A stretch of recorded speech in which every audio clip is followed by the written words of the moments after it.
Hello everyone, నా pregnancy time అంతా సూలూరుపేటలోనే గడిచింది. ఆ టైంలో అక్కడ మా హౌస్ ఓనర్ ఆంటీ నాకు ఒక అడ్వైజ్ ఇచ్చారు. అదేంటంటే, ఆఫ్టర్నూన్ అన్నం తినేటప్పుడు మొదటి ముద్దలో కర్రీ ఏమి మిక్స్ చేయకుండా కొద్దిగా నెయ్యి వేసుకుని చిటుకు ఉప్పు కలుపుకుని ఫస్ట్ ముద్ద ఒక పెద్ద ముద్ద తినమ్మా, అలా తినడం వల్ల జ్ఞానవంతమైన పిల్లలు పుడతారు అని చెప్తారు పెద్దవాళ్ళు. నా ప్రెగ్నెన్సీ టైంలో కూడా నేను అలాగే చేశాను అని తన ప్రెగ్నెన్సీ స్టోరీ ఆంటీ నాతో షేర్ చేసుకున్నారు. Trust me friends, house owner ఆంటీయే కాదు, గూగుల్ తల్లి కూడా ఇదే చెప్తుంది.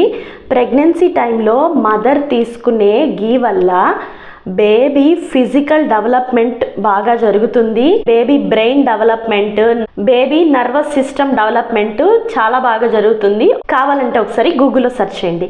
కాకపోతే గుర్తుపెట్టుకోవాల్సిన ఒక విషయం ఏంటంటే, గీ అనేది మదర్ని బేబీని వెయిట్ గెయిన్ అయ్యేలా కూడా చేస్తుంది. కాబట్టి మీరు గీ తినే ముందు ఒక్కసారి మీ గైనకాలజిస్ట్ మ్యామ్ని అడగండి. మీరు ప్రజెంట్ ఉన్న వెయిట్కి ఎంత క్వాంటిటీ గీ తీసుకుంటే ఏ ప్రాబ్లం ఉండదు అని కనుక్కొని అంత క్వాంటిటీ మాత్రమే గీ తినండి. ఎందుకంటే ఓవర్గా weight gain, baby or mother ఎవరు ఓవర్గా వెయిట్ గెయిన్ అయినా కూడా ప్రాబ్లమ్స్ ఫేస్ చేయాల్సి ఉంటుంది. కాబట్టి ఇది ఒకసారి డాక్టర్ని కన్సల్ట్ అయ్యి మీరు ఎంత క్వాంటిటీ గీ తినడం సేఫో కనుక్కుని తినండి. బాయ్.